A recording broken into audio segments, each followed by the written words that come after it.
This song is called Living in the Glow. Living in the glow, living in the flow of the Most High.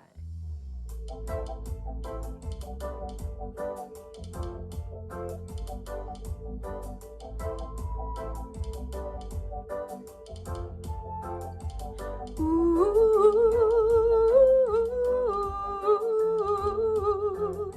yeah, yeah, yeah. Whoa, whoa, whoa. I'm living in the glow. I'm living in the flow of the Most High. Jah lights my way, and on a cloudy day, I'm just fine. Ooh, yeah, yeah. There's magic in the air. Love is everywhere. There is no limit. No, no. The Creator, she is me. And as far as I can see, I'm just fine. Fine, fine, fine. Not so long ago, I couldn't find my way, and life was so very cold. I had to face reality, but in the stillness of the night, she said to me, you gotta live in the glow, live in the flow of the Most High. Yeah, yeah. Jah will light your way, and on a cloudy day you'll be fine. Yeah, yeah. 'Cause there's a magic in the air. Love is everywhere. There is no limits. No, no. The Creator, she is me. And as far as I can see, I'm just fine. Fine, fine, fine.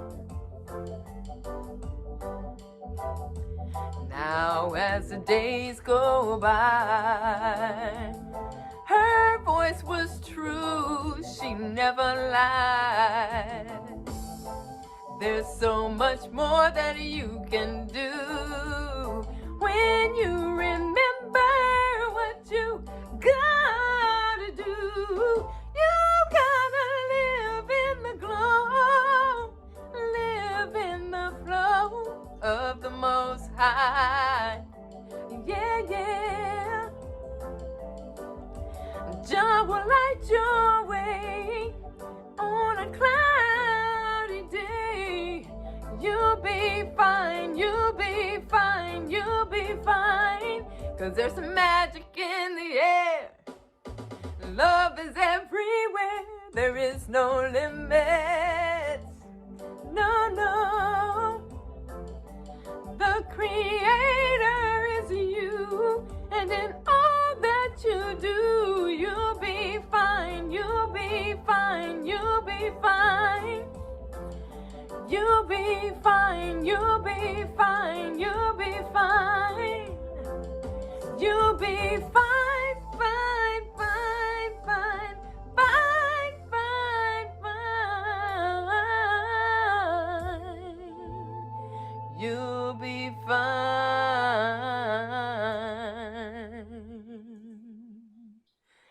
Remember to live in the glow. Ashe, ashe. Ashe. How beautiful. Thank you, Baba Jeff, for playing that song. So beautiful. I love her music. All of her Sister Glow's music is really beautiful. So welcome everyone to Wosay Community Church. And we just and happy Sunday to everyone. Happy day of the sun. The sun is shining bright. We just came from a beautiful super moon, and we are living in the glow. of the sun at this moment. Yeah, Excited to see the things that are happening in the heavens. And yes, as above, so below. And we just want to give thanks for that. So I just want to read this passage. It's a beautiful passage, and I love this one. It's from the Book of Rising and Transformation in the Hosea and number 13, and it says, "How beautiful to behold and how wonderful to witness, so say the powers of heaven, when this royal vindicated one rises in the sky. When you, O vindicated one, ascend in the sky with your power upon you, your awe around you, and your words of power at your feet. The powers of heaven and earth come to you. They make supports for you upon their arms. May you ascend into the sky and rise up in it on the divine ladder. For Ra says the heavens and earth are given to you. Behold, you have become the enduring bull among the wild bulls, set against the evil one. Endure and last, O enduring bull, that you may prevail at the head of them and at the head of the spirits forever and ever. Ashe, ashe, ashe. Our affirmations will be given to us by Baba Ed and Mama Sugar D. Greetings, family. We will know God's truth to be free and self-determined. Creator, help us to remember the humanity, glory, and suffering of our ancestors, and to honor the struggles of our elders. Let us strive to bring new vision and life to our people. Let there be peace and harmony among us. Let us be loving, caring, and creative. Let us work, study, and listen so we may learn, teach, and cultivate self-reliance. Grant us, Holy One, as we struggle to resurrect our hearts and our homeland. We will raise our children according to the needs of our nation, with discipline, patience, devotion, and courage. We will strive to be the living models of the new direction of our people. We are an African. We are children of God. Ashe. Ashe. Dua, give thanks, Baba Ed and Mama Sugar D. So now we're going to move on. We're going to have a song and played by Baba Jeff, and then after that song, we will have Minister Bill come with the historical tribute. So Baba Jeff.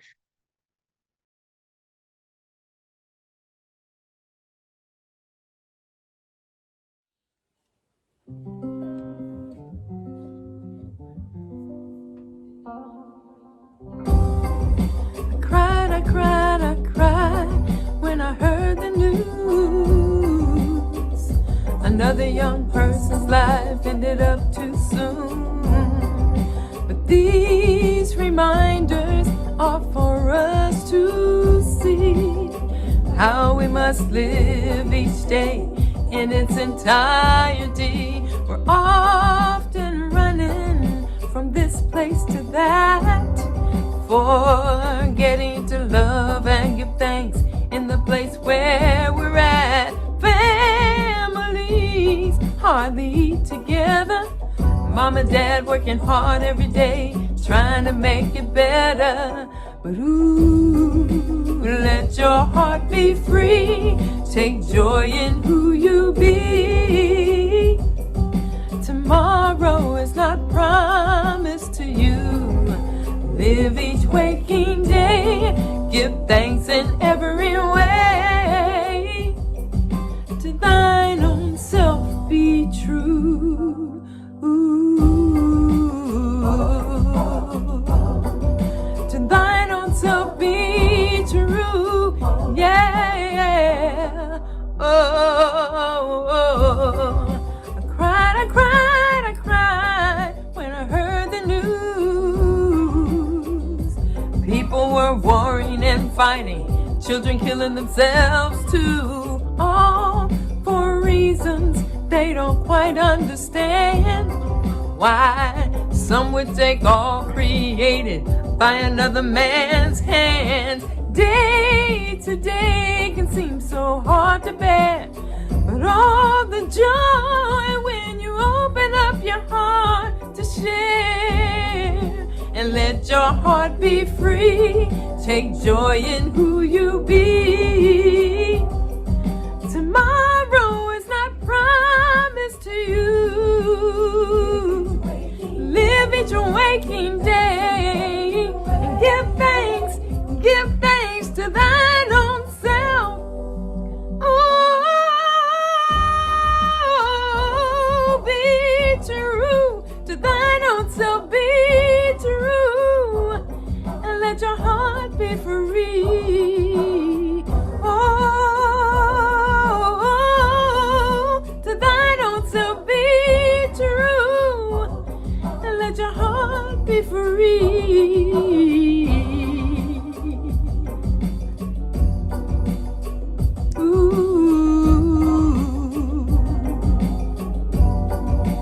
Let your heart be free.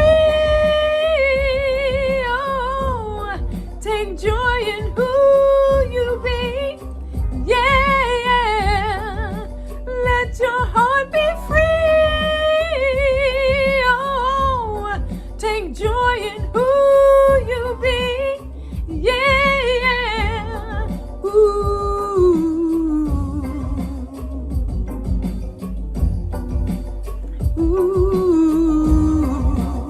You gotta let your heart be free.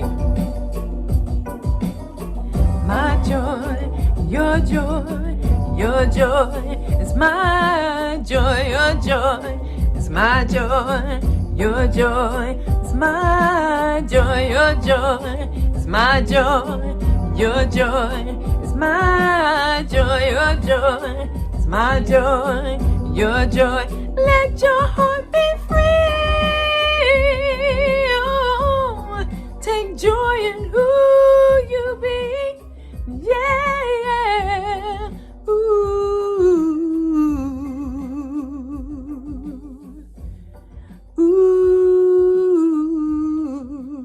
Ooh. Let your heart be free. Oh, that is so beautiful. That's fantastic. Yeah, Yes. lyrics, her timing, man, the melody, she is on top of. That's the first time I've heard that. See. I'll tell you something. Fight the power! Fight the power! Fight the power!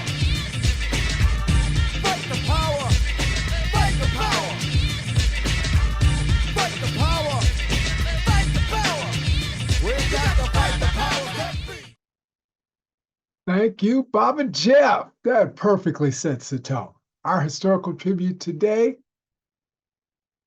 this time each and every Sunday, when we pay tribute to some significant, not necessarily famous, but significant person, place, organization, or event in our history.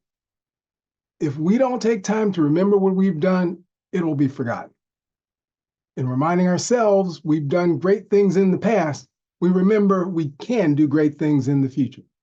Today's tribute talks about the strike at San Francisco State University. Our beloved Professor Obetashaka was right in the midst of that battle. And today we highlight that battle, and you may recognize some faces in the crowd.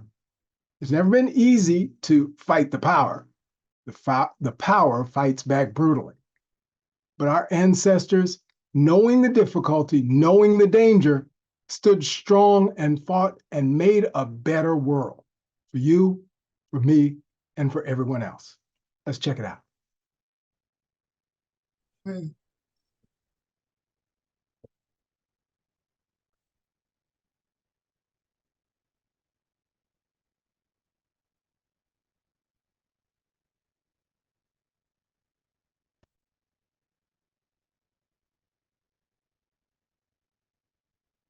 History teaches us to honor the past, to learn from it.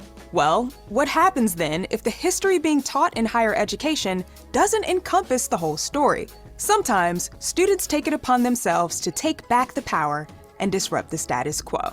This was the exact mission of the students at San Francisco State College, now San Francisco State University, all the way back in 1968, when they kicked off the longest college student strike in history. Their tenacity, their resistance, and their perseverance ultimately led to the creation of the first ever College of Ethnic Studies. And this was a legendary accomplishment because at the time, higher education in the US was dominated by Eurocentric topics. Ethnic studies can range from Asian American, African American, and Latinx histories to name a few. And it's also most likely the inspiration for why we can take an array of different classes like gender, sexuality, and women's studies today. In some cases, we can even take classes on Beyonce or surviving the zombie apocalypse. But it definitely took some time for us to get here. The 1960s were an incredibly turbulent time in US history. Young people and students in particular were rising to the occasion to fight for their principles. Take the Woolworth lunch counter sit-ins, where Black college students in Greensboro, North Carolina demanded service, were refused, and stood their ground when they were asked to leave. Or the Freedom Rides, where college kids questioned segregation on buses. These events were only the tip of the iceberg. There were also anti-war protests, civil rights marches, and even Dr. Martin Luther King Jr.'s I Have a Dream speech. These are the courageous actions that set the stage for the necessary social upheaval that would define this decade. It's like there was something in the air. The atmosphere was changing in almost every environment, and the world of higher education was no different. Students understood that their lived and shared experiences were important. So when the classroom curriculum wasn't reflecting that, they questioned why. They wanted courses that illuminated their cultures, histories, and perspectives. And these were just not being taught in mainstream academia. The seeds for ethnic studies sprouted at San Francisco State with the formation of something called the Experimental College, which was a program that was created and taught by the students. This led their Black Student Union, or BSU, to create the Black Arts and Culture Series. The students powered these programs using funds rerouted from student fees, fundraised money, and grants. Talk about being self-made. Their efforts eventually led to the creation of the Third World Liberation Front, or the TWLF, which was a coalition of students across several on-campus organizations who joined together to call for campus reform. Let's hear more from Dr. Jason Ferreira, a professor of ethnic studies where this movement began. So the Black Student Union at this time, this is really important, recognized the opportunity, both in terms of the threats associated with the conservative students and also the need to develop allies. And so they created the Third World Liberation Front. They argued for the development of a Third World Liberation Front that could do two things. One, facilitate the development of a front, a coalition, an alliance in terms of the battles that were clearly coming down the line, but also help politically develop Chicanos, Latinos, Asian Americans in their own liberation struggles. All these communities were going through this process of re-identifying themselves. And so the Black Student Union recognized this opportunity and created the Third World Liberation Front. Well, this is where the politics of the Panthers, sort of the Third World revolutionary framework that the Panthers were advocating and proposing, really brought together radicals and revolutionaries within all communities of struggle. Together, the TWLF and BSU protested an array of issues occurring on campus in relation to the Vietnam War and free speech movement. And the lack of students and faculty of color on campus also remained a large point of contention. Students didn't just want curriculum changes. They also wanted fair opportunities to be afforded to educators and students of color. Tensions reached their breaking point when George Murray, a beloved English professor and the Minister of Education for the Black Panther Party, was threatened with suspension due to his political beliefs. The BSU and TWLF immediately responded by threatening to go on strike and presented a total of 15 demands to the campus administration. These demands included a fully staffed Black Studies department, creating an Ethnic Studies department, and admissions to all non-white students who applied for the fall '69 semester. The rationale behind these demands was due to the lack of representation at SF State in comparison to the high number of students of color in the Bay Area in general. On November 1st, 1968, the college president, Robert Smith, proceeded to suspend Murray, and 5 days later, the BSU and TWLF officially called for the strike. Campus protests, shutdowns, numerous arrests, and police brutality soon followed. There was a lot of police periodically coming on campus trying to disperse us and whatever we're doing. And people were doing their own thing in terms of how they were gaining attention, breaking windows, starting little fires here and there in the garbage cans or whatever. They called it guerrilla warfare, right? It was more underground. And it looked, certain times it looked like in a war zone because the buildings and stuff were boarded up, people shattering glass doors, etc. Tensions were so high that weeks into the strike, college president Robert Smith resigned and was replaced by S.I. Hayakawa. Hayakawa didn't want this type of behavior on campus, so he deployed as many as 600 police on grounds or had them on call nearby. There was already a history of student protests at SF State, with police presence used to quell both violent and non-violent demonstrations. Hayakawa would later tell a Senate subcommittee, quote, "The revolutionaries said they would destroy the college. I said they would not. We had police available before trouble started, instead of waiting for the situation to get out of hand." But by the time he came, protests were pretty much underway. Hayakawa already said, "You guys have any more rallies, we're going to arrest all of you." This time, he threatened to arrest all of us. It's safe to say that strikers were not a fan of their new acting president. He was handpicked to, suppress the movement. He was a fellow minority, so protesters were even more outraged that he was not the advocate that they had hoped for. He was a person of color, which we were very, very sensitive to at that point.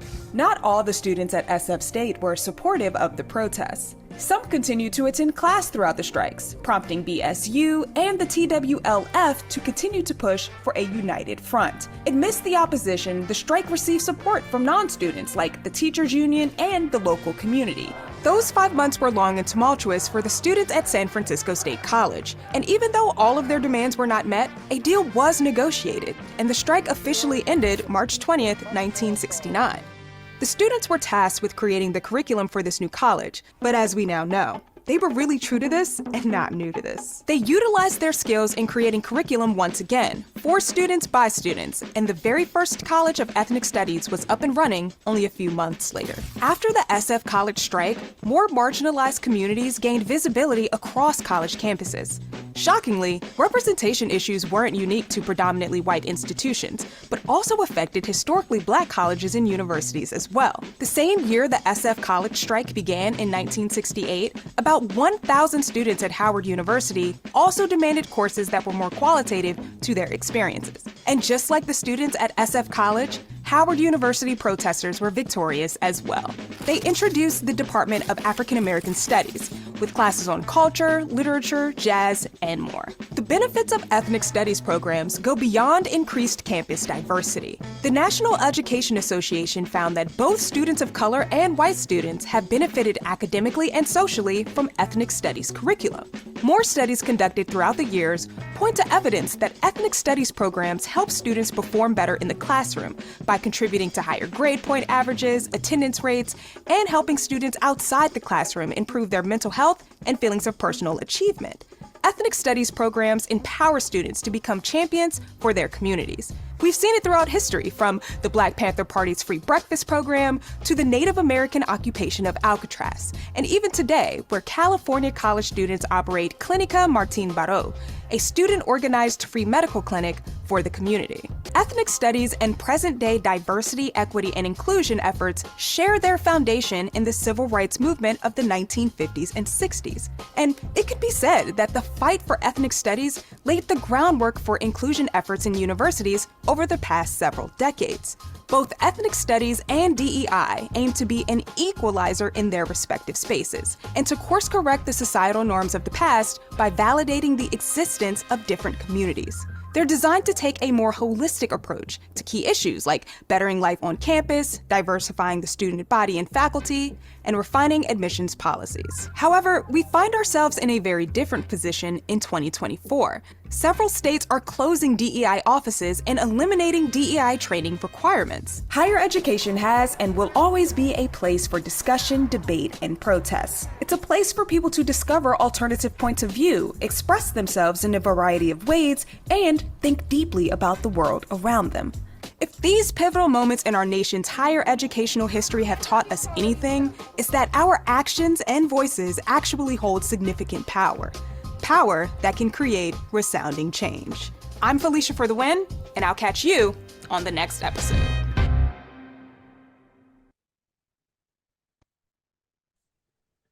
Ashe. Ashe. Thank you, Brother Bill. Thank you. Oh, Shay. Did you have anything else to say, Baba Bill, for after that? Only the comment you probably saw. That's a direct clip from PBS. And the perspective does include quite a few non-Africans, including non-African speakers. If there are comments, please drop them in the chat or send them directly to me. Oh, Shay. Well, dua, Minister Bill, for that historical tribute. Sante Sana. Yes, that gave us a lot of information. Next, we will have the Litany of Sacrifice presented by Baba Katabazi and Mama Fania for the litany.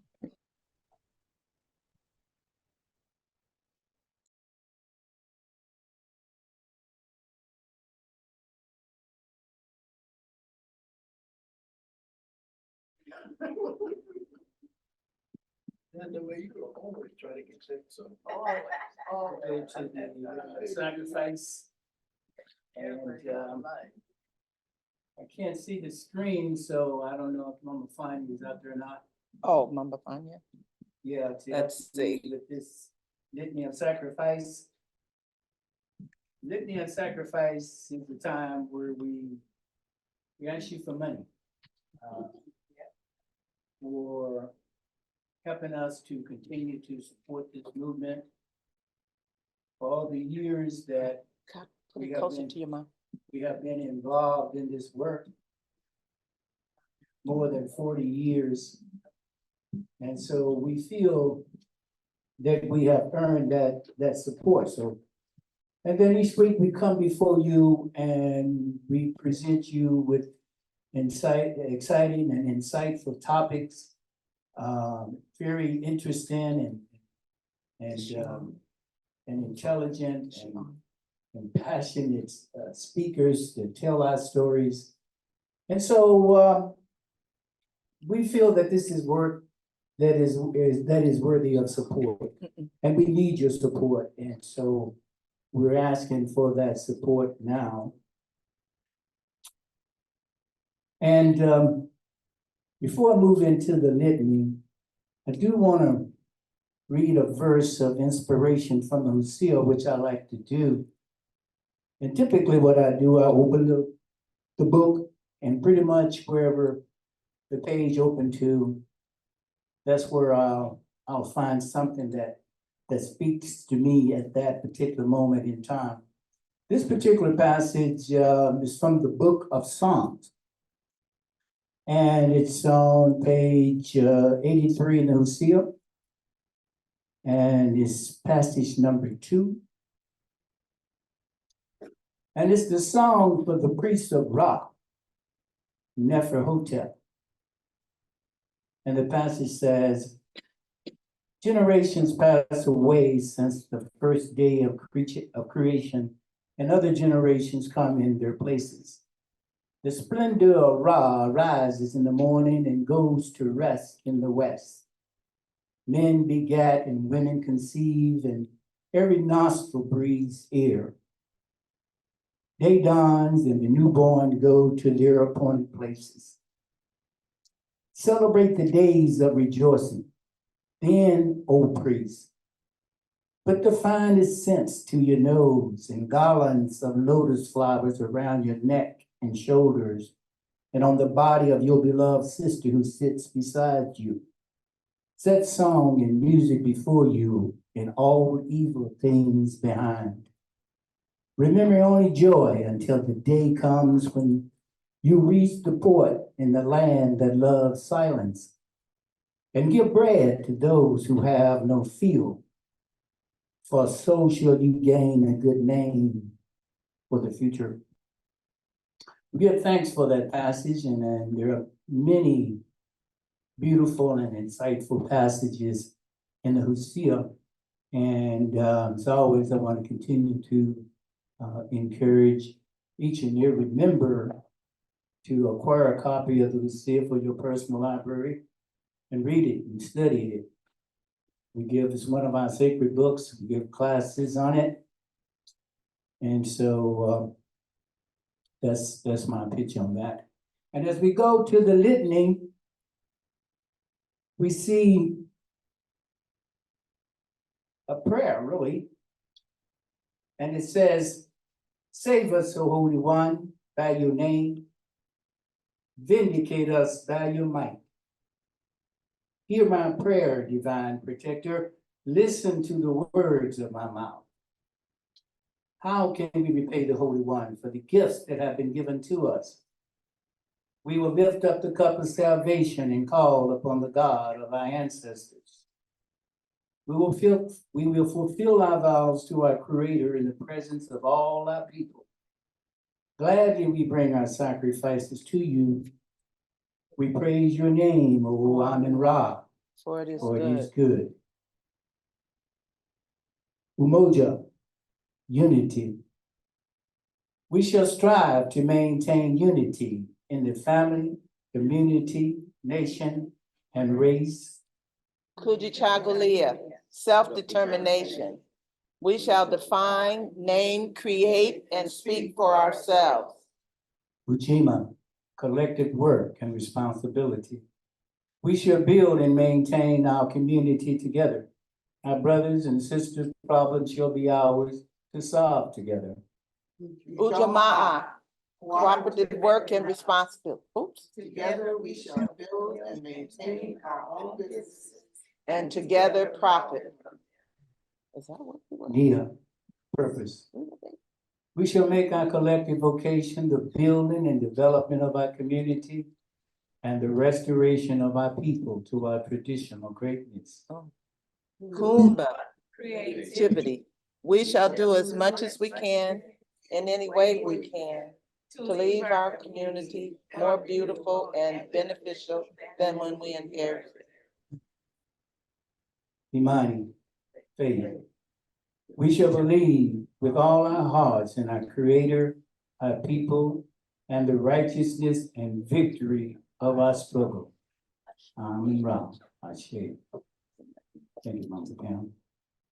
And so we thank you for your contributions today. We thank those that not only contribute their funds, but they contribute their time, their energies, their talent, and their creativity. And we thank those that consistently support this community week after week, month after month, year after year, decade after decade. We give thanks for these faithful members that have been with us on this path for so many years and for so long. And so now I'll just have a short prayer to close out the litany. But before I go to that prayer, I want to tell you how you can also send your contributions. And there's a couple of different ways of doing that. You can send it to, we'll say, Community Oakland. You can go to our website, we'll say community.org, and there you will find a donation button, and you can click on that button and you will be able to make the contribution. And also there are different financial apps that you can find there as well that can accept your donation. Also, sisters and brothers in Sacramento, they need support. And so you can also send your contributions there.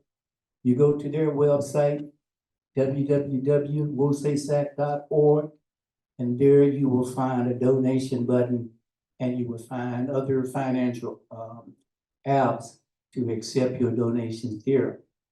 And I shouldn't forget that also, if you like to use just mail, you want to use regular mail, you can send it to Wosay Oakland to 8924 Holly Street, Oakland, California, 94621. And we'll get it, and we'll be happy to get it. In the case of Sacramento, you can mail your donation to P.O. Box 5271, Sacramento, California, 95817. And so just want to give thanks to all of those out in the Zoom audience at this time. Holy One, we thank you for all of the members of the Wosay community and the various states in which they reside. We give thanks for their presence, for their being a part of this movement. We're thankful for all of those that are of like mind. We thank you for the contributions and the talent and creativity, the technical people behind our services, the presenters that go to great extent to bring these very insightful historical tributes to you. And so we do not take these things lightly, but we're very thankful. We're thankful for our meditation. You know, for all of those that have an opportunity to participate in the Sunday morning meditation. It's a wonderful vehicle for preparing you for the main worship service.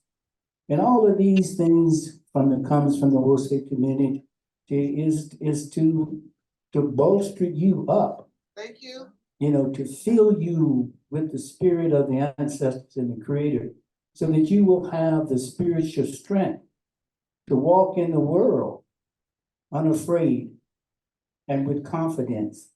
And even though we are small in numbers, we are confident in our path. Yeah. And so we're very thankful for all of our members, and we continue to wish them success and grace throughout the week. And also at this time, want to send out a special prayer of grace to Minister Imhotep, who I understand is traveling or is definitely out of the state. We want to wish him and his family a safe passage and safety and protection, and return him back here to us safe and sound. And so now you've Amen. so now we've covered a great portion of our service, and we've come to the main portion of the service, you might say. And today you're going to be hearing from Sister Zarita. Now, Sister Rita is a longtime member of the Wosay community, very powerful speaker. And for those of you that have not heard her, I think you will be pleasantly surprised today. And so with no more from me, I'm going to step off and ask the wonderful Sister Sarita to come. She's very beautifully attired this morning. Come and speak. Okay.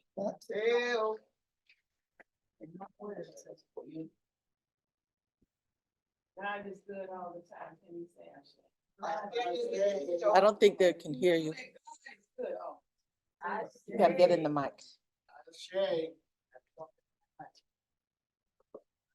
So bear with me, beloved, as I juggle, because naturally I just talk. So if I move away, if I start moving a little bit, just bear with me. You might have to redirect me. So let me say this again. If you know God is good all the time, say it. I say. If you know you're blessed to be an African, say it. If you know that the ancestors are within us, around us, above us, below us, guiding every step, touching and anointing our mouth, lips, teeth, and tongue. In the spirit of rock, say it. God is good all the time. Glory to God. Yeah.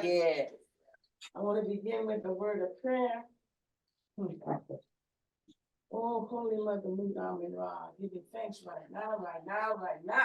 Come on. That we have come together, that we are blessed to see the rising of the sun. Yes. God, that Kebarah has come forth from his mother Newt and transformed and called the morning into Oh, glory, we thank you. Yeah. We thank you that we have the sense to know. Come on. That we are of God. Come on. And that as creation unfolds, we unfold. Yeah. And that as we use our mouth, our lips, our teeth, our tongue, we are representing the Most High God, Creator, that is within us, around us, and flows through us. And nothing that comes against us shall stand. For we are believers and lovers, embracers of Maat. And we claim right now that I prevail. Yes. Oh God, the meditations of my heart, the utterances upon my mouth, lips, teeth, and tongue, the movement of all my limbs, that they be in praise and worship, that they bless the beloved ears and hearts who are at the sound of my voice. This is my prayer. Oh, blessings abound. Ashe, so it is said, so it is all. So at this time, I'm going to try to share my screen. And do good. I'd like to ask for permission to speak. Oh, Yes. Ashe, yes. So I'm going to try to share my screen.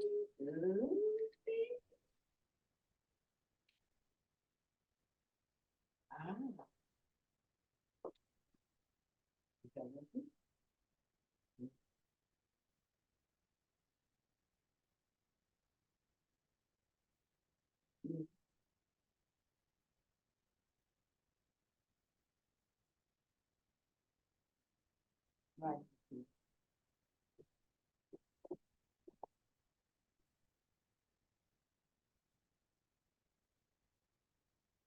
Bear with me.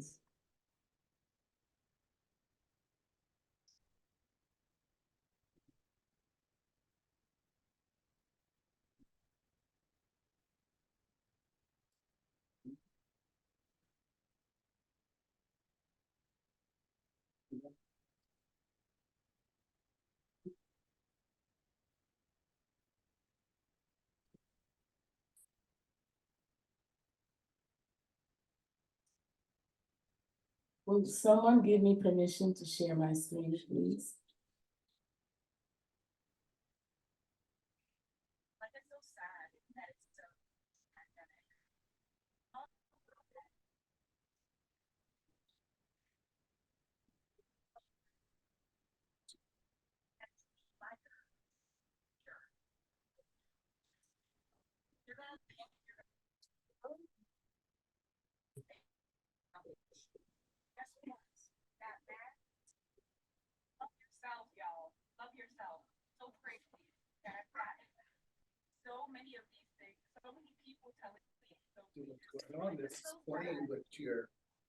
It's playing what you're trying to share with us.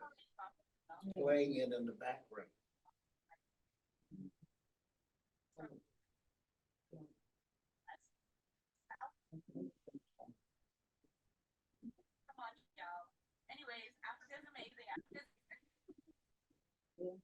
Can you send it to Minister Bill? You have him and have him bring it up?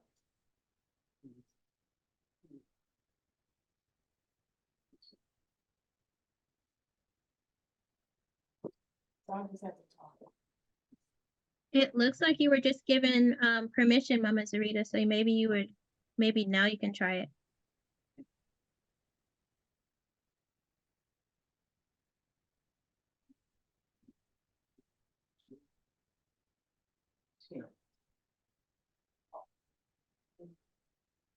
There you go.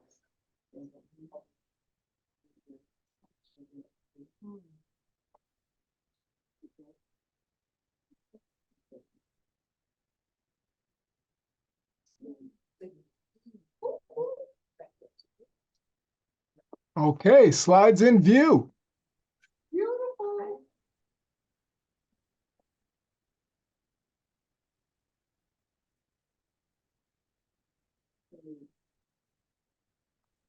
Nice. Ashe. So let us get in. Looks good. Thank you, Minister Bill. So our message today, to be African, moving toward restoration. Our scriptures are from the Hosea, the book of Keti, stanzas 1 and 2, from the King James Version of the Bible, book of Matthew, chapter 6, verse 7. I'm sorry, chapter 7, verse 6. And Keti says, be skilled in speech so that you will succeed. The tongue of a man is his sword, and effective speech is greater than all fighting. None can overcome the skill. A wise person is a school for the nobles, and those who are aware of his knowledge do not attack him when he is near. No evil takes place.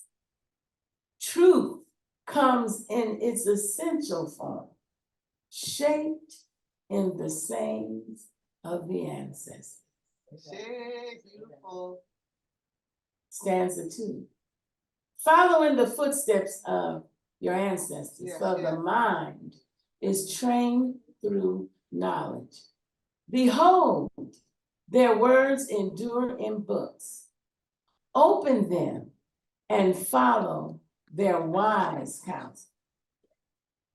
For one who is taught becomes skilled. Make the memory of you last through the lovers. Multiply the people whom the city shelters. And then God will be praised for your donations, and the people will give thanks for your goodness and praise for your help. Yes. From the Bible, the King James Versions, Matthew chapter 7, verse 6. Give not that which is holy unto the dogs, neither cast ye your pearls before swine, lest they trample them under their feet, and turn and rend you. Dr. Malana Karenga states, the contribution of ancient Egypt is deep and great. Its legacy is spiritual, O holy God, and moral. From the Hosea, page 102. One of the major significances of these books, Rising Like Ra, is their emphasis on the ancient Egyptian belief in the concept, the possibility of immortality and divinity for humans. In a word, they posit that through right thought practice, one could become a god and live forever at the right side of Ra. These books and the other books of the Hosea suggest that this can be done in 3 ways. 1, achieved internal development. 2, excellence in social relations. And 3, significant social historical service and achievement. The Hosea, page 102. Thought. To be African, the best of the best in divine character, divine relationships, and divine service and work. Question. We who believe the words of Keti, be skilled in speech. Those who assail Africans are also skilled in speech. What's the difference? I was watching and listening to the words of Professor Kaba Kabene, Hiawatha Kabene, as he spoke in the documentary Out of Darkness. Professor Kabene states, quote, once you understand the role that Africa has played in the shaping of our intellectual world and in terms of what we have achieved as a people, you will begin to understand why there is a war on history. And when you're dealing with a war on history, You're doing more than that. Mm. Look at the work of the brilliant Senegalese scholar, Dr. Shea Antajo. As he developed his understanding, he said that for a people to oppress another people, and this is people to people, it has nothing to do with African people, European people. Right. He said for people, if you want to oppress a people, there are three things that you take. You take their history, you take their language, and you take their psychological factors. Yes. Dr. Leonard Jeffries calls them the values, the interests, and principles of a people. Take those from them. Take their history. Take their language. Take their values, interests, and principles.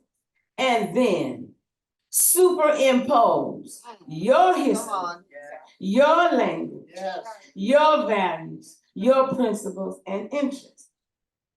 And no matter what conclusion they come to, no matter what challenge they face, they will always act in the interest of the oppressor who took their history, their language, their values, their interests, and their principles. And so when you wonder why the choices we make don't seem to get us anywhere, they don't serve our interests. You gotta change the paradigm. Speak. You have to study your history, Yes. your language, Yes. your principles, your values, and your interests. Come on. Yes.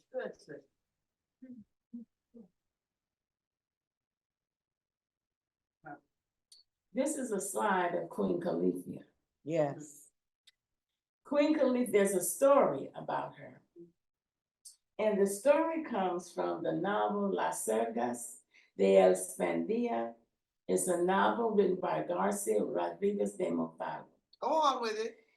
In the late 15th and 16th century. Can you hear me in Zoom land? Can you hear me? Loud and clear. Yes, we. Beautiful. Come on. In the novel, De Montalvo writes, and the translation of that Las Sergas de Espandia simply means the adventures of Espandia. And he was a knight, a Spanish knight. He wrote in his novel, there's a fictional island named, and this is a novel, it's a fiction, and named California, he believed. Inhabited only by Black women, ruled by Queen Califia, or Calafia, east of the Indies.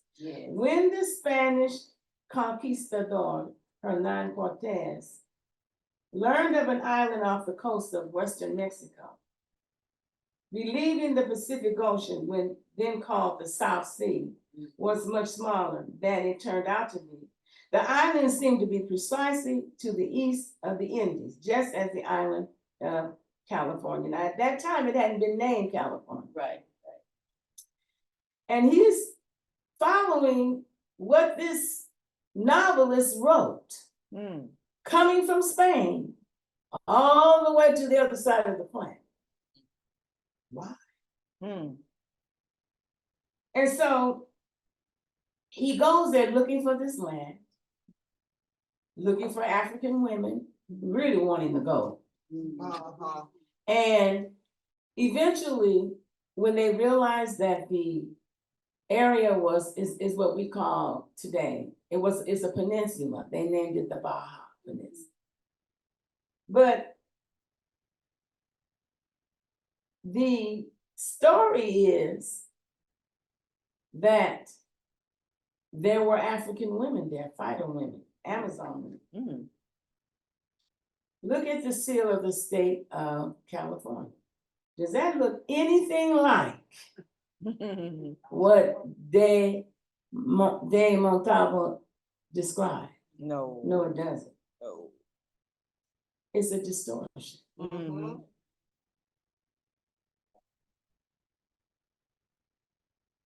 come on. Don't do that. God is good. All the time. So I have two slides And what I wanted to show you is actually, so let me just share this.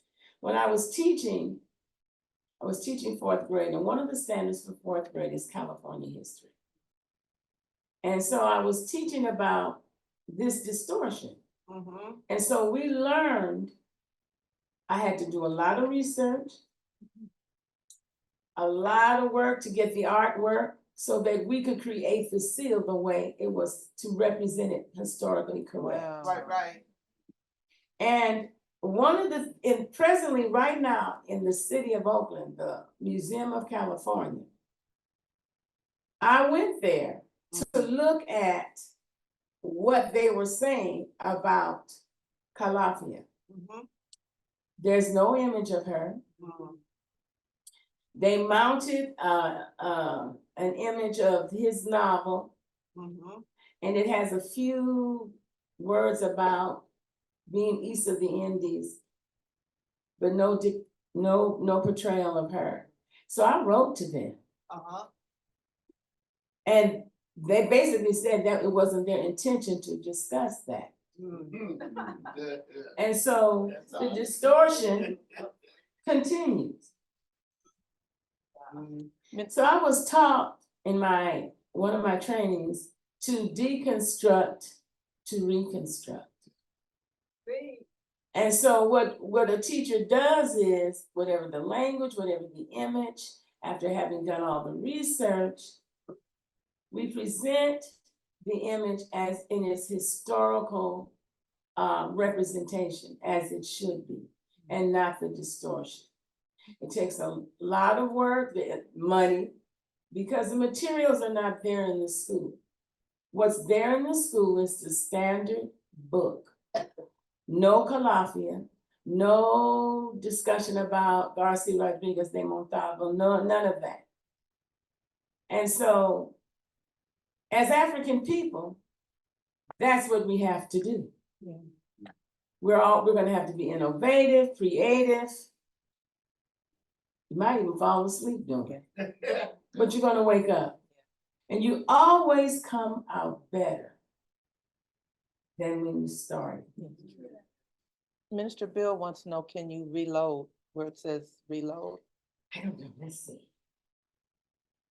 Thank you, Minister Bill. Let's see. Maybe not. Doesn't look like it's doing it. Let me come back. Oh, look at this. Oh, yeah, it's gone. It's okay. It's gone. I can, let me try something. Let's see.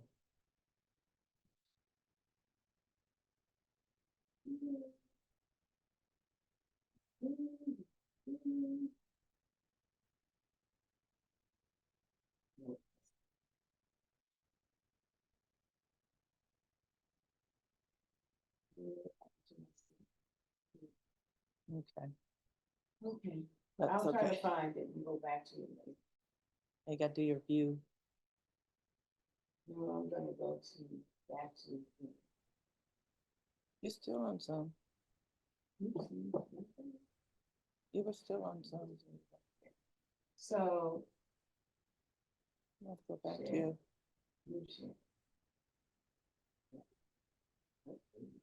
You weren't off Zoom.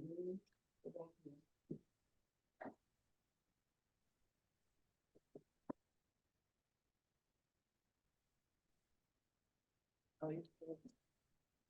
Here we go. I got it.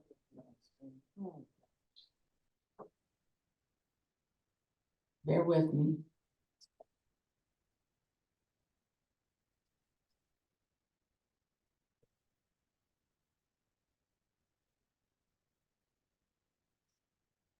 That's the text. That's the slide. Slide shall go to the.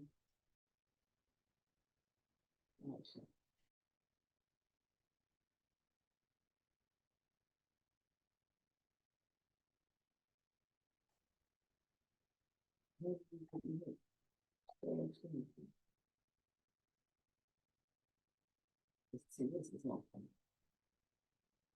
There it is. then slideshow. Okay. No, right here. Mm-hmm. We're gonna go to the slideshow. You want it? You want it? Is it up? Is it up? Yeah. Okay.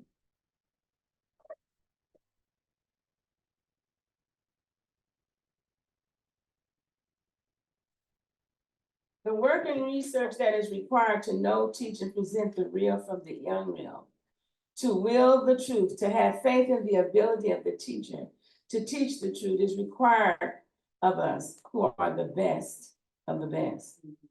Look at Professor Manu Pym. The meticulous hours he gives to research, to travel, to organizing, to research again, to checking and rechecking sources again. He represents the best of the best. The expression, the best of the best, was created by Professor Kaba Kabane. He states, we have survived unimaginable atrocities, kidnapped, separated, beaten, brutalized, raped, tortured, robbed from land, and land robbed from us, shackled, forcibly marched, stacked and packed, auctioned, worked from can't see to can't see, lynched, bombed, mutilated, precious possessions stolen, and globally parceled out, unlawfully detained, unlawfully stopped. Professor Khamenei says only the best of the best survive. Say that.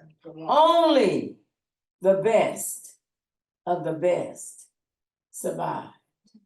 Our ancestors made manifest their will, and we came.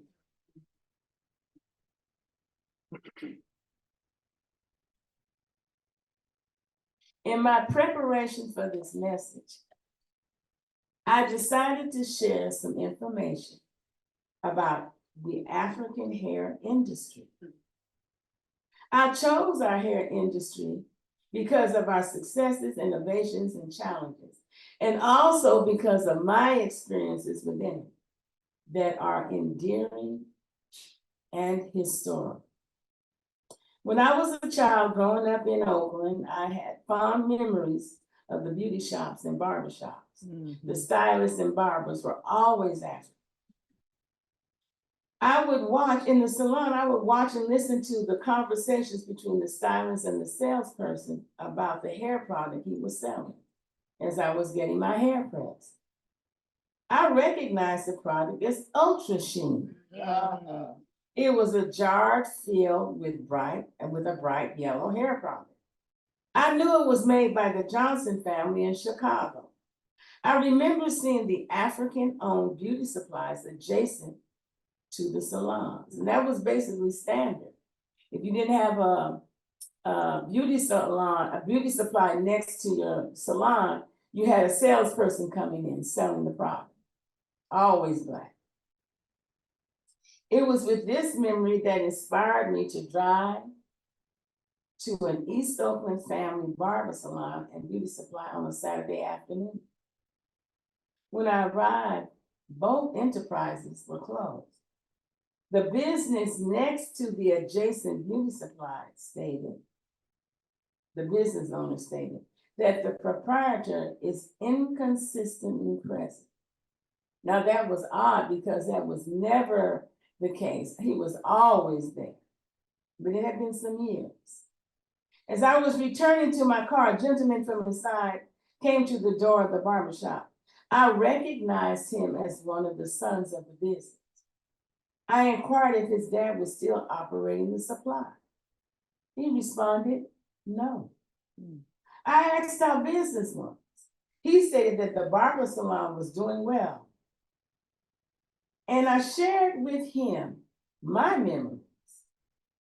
And he looked at me and he said, no one is personal like that anymore.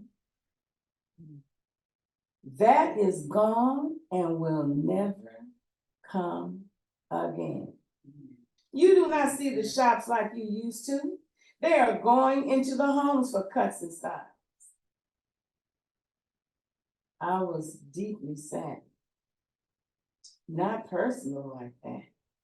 Will never come again.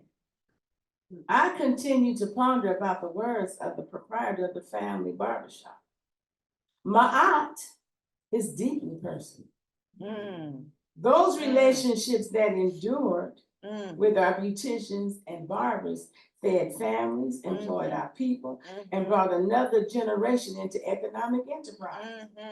Those are the people of high moral character, and they are and continue to be the models of Ujima, collective work and responsibility, and Ujamaa, cooperative economics. Look at this. Hair art.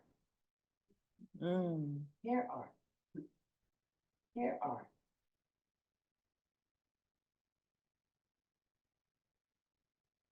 Marvel at our creativity. Look at the innovations of African hair. Our hair art is fab. Our designers are rooted in our history and are a statement to the restoration of our traditional, historical, cultural expressions. Ketty says a wise person is a school for the nobles. And those who are aware of his knowledge do not attack him when he is near. No evil takes place, when he is near. Truth comes in its essential form, shaped in the sayings of the ancestors. The hair art speaks a language that is rooted in an ancestral form, a language uniquely African. In African tradition, a hairstyle may connote a married woman. It may connote I am ready to date. A shaved head at the ascension of a parent connotes great respect. It is wonderfully vibrant and beautiful. It is high culture. High culture is calming and embracing. I did some research about our hair industry. According to available data, 90% of hairstylists specializing in African American hair are themselves African American. This is primarily due to the specialized knowledge and experiences required to properly care for texturized African hair, making it a field predominantly filled by individuals from that community, close quote. I would like to say it another way. We know we're good at doing our hair and we like doing our hair. Yes. No matter what the texture. Yes. Furthermore, it is valued at $2.5 billion and expected to continue its growth in the coming years, reaching $4.6 billion by 2032. That's less than 8 years from now. $1 billion industry we did. Ujima, Ujamaa, Kuumba, Umoja, Nia, Imani. Hello, somebody. Hello. Billion. Why aren't 100% of the stylists African American? Who are the remaining 10%, somebody? We're gonna find out. Remember our elation when viewing African hair art? Well, let's look at some current responses. Ever heard of the Crown Act? SB1. Oh, yeah. Go ahead, mama. The Crown Act was written to protect African Americans by law from discrimination in the workplace, school, etc., because of the racist attacks by white employers and school districts on Africans wearing locks, braids, afros, and various traditional African hairstyles. The authors of the act are to be applauded. However, the fact that it is needed is a testimony to the backwardness of the United States of America. Why do African women, men, boys, and girls need to be protected to be African? We have to have a law to be protected to be African. Well, that is like asking, why does the United States Constitution need amendments? Right now, they're 27. Come on now. But I must ask, why the antagonistic responses to us?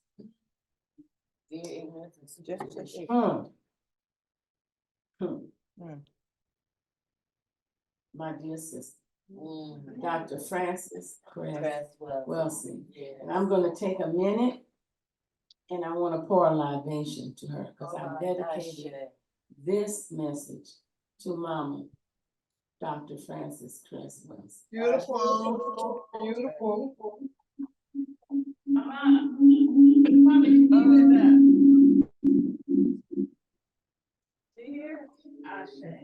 My phone probably.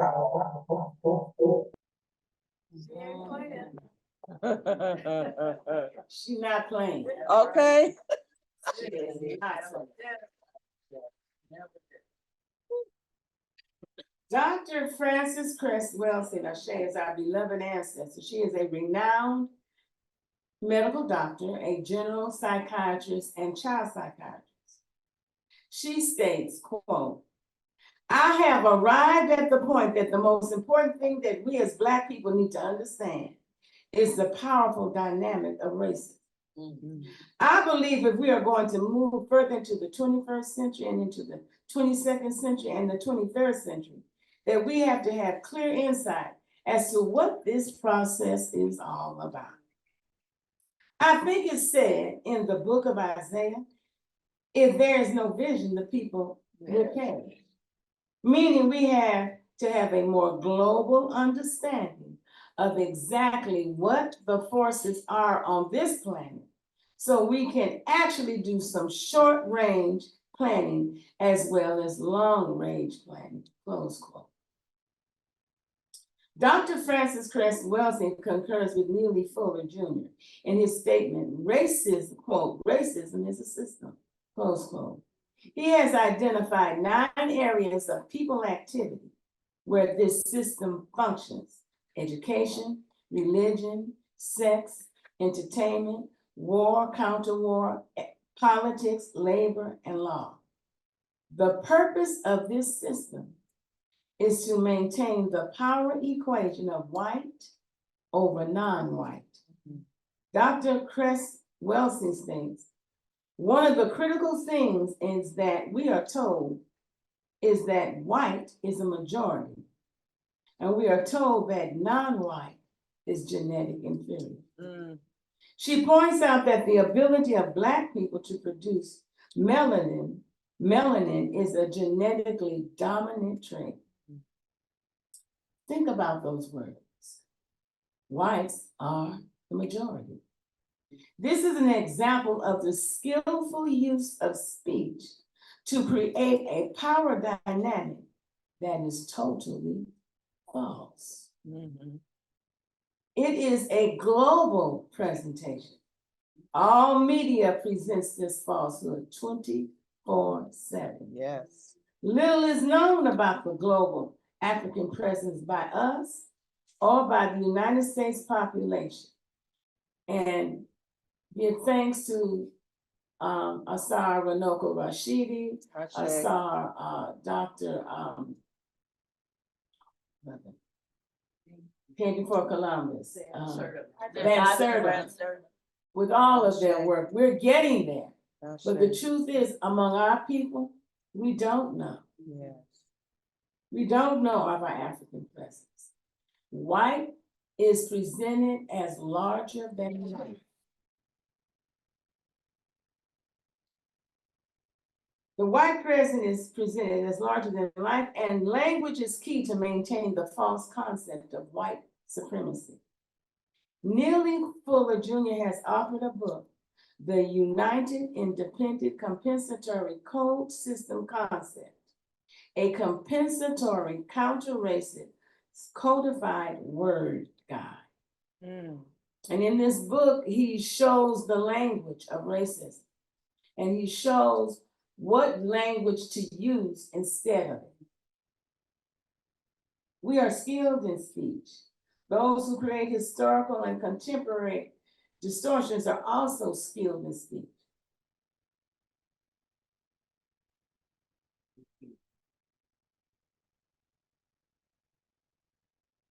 You all know what this is. This is power. Study the stela from the ancestors, the weighing of the human heart against the feather of Maat. The difference is Maat. Principles for moral living. In Maat, we are free from resentment when experiencing persecution. This requires what Malana Karenga states: achieve internal development, excellence in social relations, and significant social historical service and achievement. It requires deep down in my heart spiritual devotion to learn and know our divinity and to daily shine like rock. Yes. This is our standard. This is our paradigm.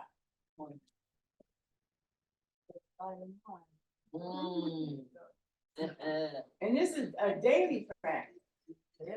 The weighing of the heart to be Ma'akeru is every day. Yes. Every day. Check this out. Yep. There it is right there. Remember the narrative and facts I shared with you about our hair industry? Remember the 90%? Yes. What do you think is happening inside?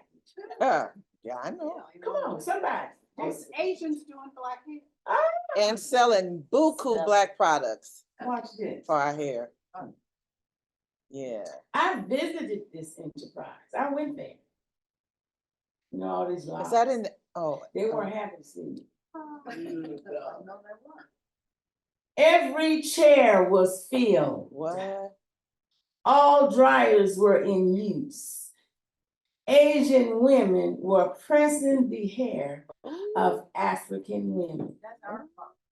Yeah. Come on, sister. That's right. I asked the proprietor, do I need an appointment to get my nails done?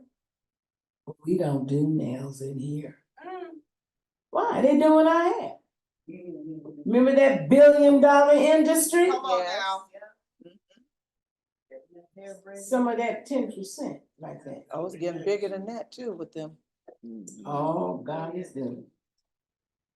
Babu Ustadi, are you here? Babu? Yeah. Can you share that piece that we talked about consciousness? Those 5 areas? Oh yeah. There's actually it was done by Baba Vulanlela Wabogo back in the 60s. And this is something that a lot of groups took it on as orientation. Pan-African people took it on as orientation. And it was four stages to the orientation. It was first assimilation. That's where everybody tried to be somebody else. They tried to be like the main group, the mainstay. The second stage was disturbance, where you get a shock of where racism is because they can't see it. The third stage was consciousness, and you got your consciousness through education, classes, reading, and conferences. And your fourth stage would be a revolutionary Pan-Africanism, where you internalize, organize, mobilize, and leave people with a message. Those are the 4 stages of consciousness, which would also deal with education, entertainment, and the rest of that stuff, history, language, values. According to who value you have, those are the 4 stages. Asante Baba. Sikitu. Oh, what stage are our sisters at in this salon? Oh, Assimilation. Hey, Black with restrictions, okay? Come on, teach. I'm gonna get my Black on. I don't know nothing about no Ujimu, no Ujima, That's right. I don't know nothing about that. I'm gonna get my hair done and get my Black on. Hey, Black with restrictions. And guess what? We have to be patient with it. Yes, Because it's a process. Yes, Yes, yeah, it is. no It's a doubt. process. Yes, yeah. Let's start it. I was the perm queen. Okay. Perm queen. So it's a process. And that's where what that statement that I made earlier about the high culture, about the community that was involved in creating the hair industry, how embracing it is, how calming it is. A lot of the calm that was in our communities when I was a child has dissipated quite a bit. Yes. When I was a girl coming up, I didn't see women cuss. I just don't know. I didn't know of that. Right.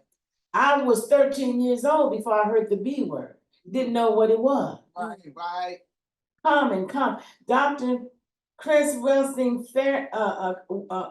says, when we came out and we fought, we stood, we declared Black is beautiful. We went against horses and dogs. This racist white supremacist system said, oh, that's dangerous.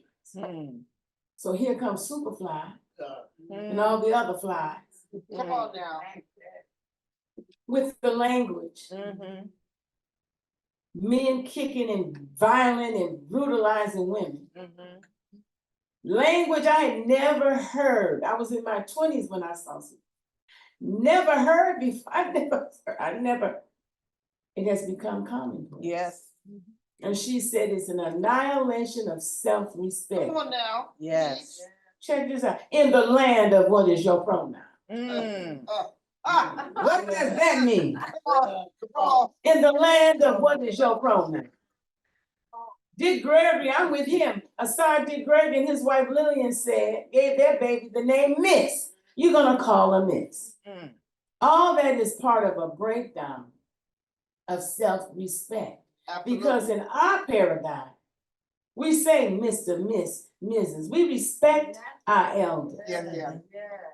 I made a mistake one time as an adult and called an elder by her first name. My father checked me very quickly. Okay. Come on. That's not our paradigm.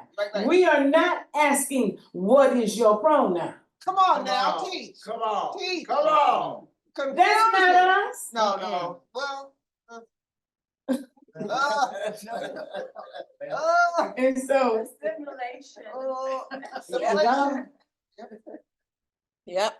we must understand there's a scripture that says, give not that which is holy unto the dogs, neither cast ye your pearls before swine, lest they turn and trample them under your feet. Come on. And turn again and rend you. Somebody, sister, some Black woman taught those Asians how to press hair. Yeah. Why are you gonna give away what your mama gave you? Come on now. You're supposed to double the gifts of your mother, not give away what she gave you. That's right. That's right. There's no reciprocity in that. You're gonna go to Chinatown and set up a salon and do some ancient hair? Not. The money, the profits that come from that salon, this salon, is it coming into our community? No. Absolutely not. Not at all. It's set up, organized, because they got the financial from the banks, the white banks. It's a sick thinking that you have the right to come into my community and undermine what I've built. But that's what racism and white supremacy does. Always on the prowl. Dr. Francis Cress Welton says they don't ever sleep. But I'm not worried about that. Come on now. Because I have to say, sisters got it going on. Okay. They're not that I'm predicting, I'm claiming that not only that 90% is going to grow, Come on. and the industry is going to expand into other areas. Because we don't just want our hair done, we want our clothes, we want all of the other things that can become part of that industry will happen. Ashe. And that's just the way it is. But we don't have to fall prey and victim to it, is my point. Ashe. Is everybody okay? Yes. Yes. We're blessed. Ashe. Racism will use every means necessary to propel the African world into discord and chaos, but it's not going to prevail. I close with the words of Dr. Tika Kilimanjaro. Ancestors, to our wonderful ancestors who carried well a great and heavy burden, the weight of nameless cold millions, caged in slave tombs, gasping for African civilization's redemption, resurrection, and rebirth. We are alive because we remember.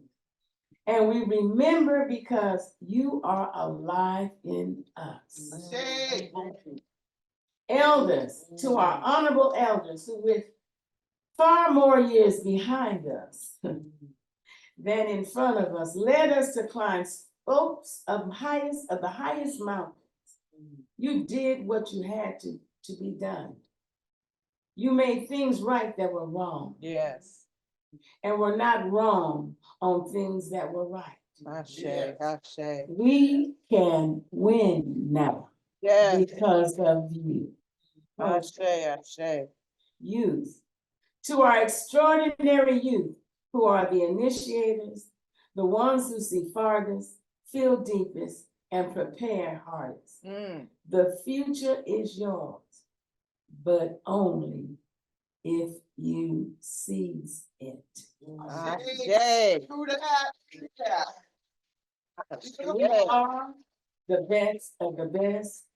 Follow in the footsteps. Yes. Ashe.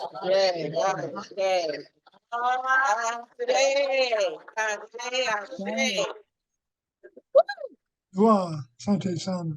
Yeah. Yeah. Dua. Ashe. Woo. Follow in the footsteps of your ancestors. Yes. True. Mm.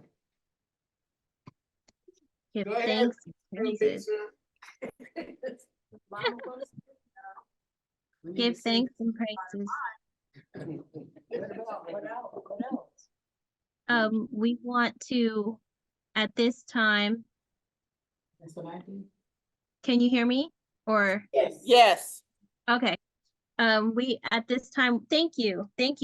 First, Dua, Asante Sana. Thank you, Mama Zarita, for coming with that awesome message. From the book of Keti, from Matthew, from the Hosea page 102. I was writing a lot of notes here, went from Queen Khalifa, then we were talking about Dr. Francis Cress Welsing. It just all came together and we give thanks.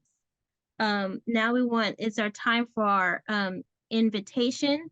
And if something that was said today has impressed upon your heart, we're going to give you a little time to sit and think, but don't think too long, because I tell you, this is a good and mighty work that we are doing here at WOSE. Just raise your hand and just come be with us. Baba Jeff wanted to play a song. We want to play a song during this time of invitation. So this is your time to think just for a little bit, and then raise your hand on up if you are not a member already. So Baba Jeff, go ahead and play that song.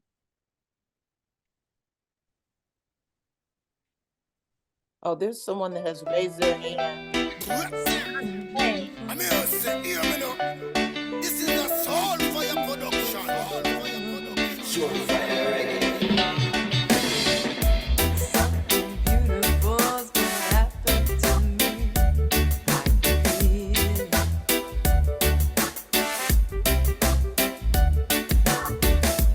something grand is coming my way. I can see.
Ashe. Say, And we had a hand up from Valencia Fortenberry. And so, Sister Valencia, would you like to say hello? Yes, absolutely. Peace, everybody. Thank you. Thank you. Can you see me? Yes, we can. Yes. Yes, gratitude. you're beautiful. Gratitude. Thank you so very much for this experience. This is my first time being in the space. And my spirit is very, very full. And I've been praying for a community like such. And so I thank you to all the elders in the space today. I'm located here in Sacramento, California. I'm 24 years young and I am full of gratitude. So thank you all. And I look forward to continuing to be in space and contributing in whatever way possible I can do so. So thank you. Gratitude. Ashe. Ashe. Ashe. Ashe. Welcome. Yes, Welcome. definitely. And since you are in Sacramento, could we have perhaps Sister Michelle? Can you be able to take down her information? Sister Michelle is going to contact you right now, and if you can give her your information so we can start your welcoming process. And she can be Absolutely. a good contact for you, if that's okay. Yes, And yes. Sister Ashe. Valencia, could you type your email in the chat? Absolutely. And then I can contact you and we can have a conversation. Got it. Thank you so much. Oh, you're welcome. Ashe. So now we're going to move on to our Lift Every Voice and Sing as they are contacting each other. Baba Jeff, or whoever has our Lift Every Voice and Sing.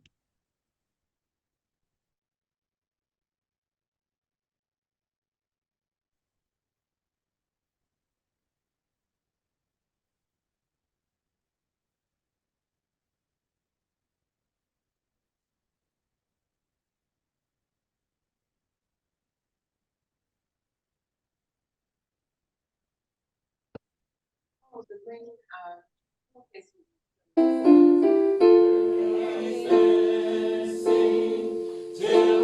and heaven,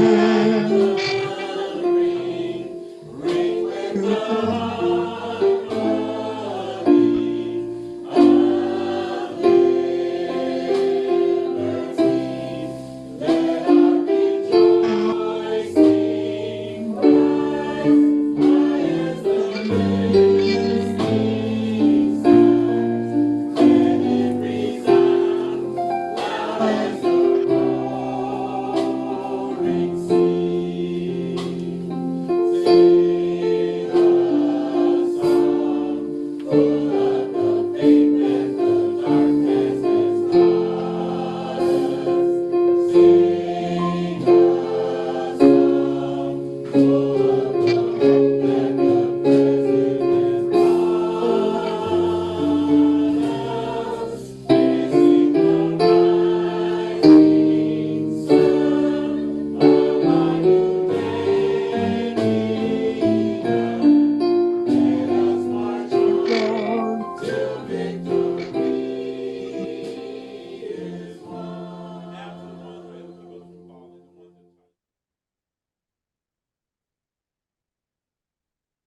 Ashe.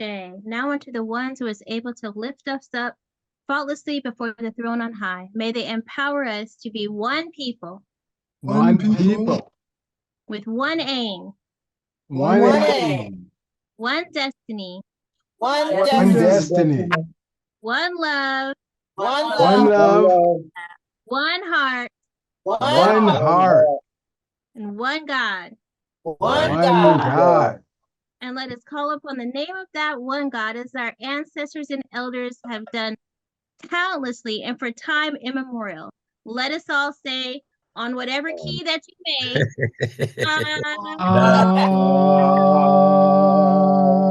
Amen. Amen Ra. Ashe. Ashe. You are the most Beautiful people on the On the face of face of this this earth. earth.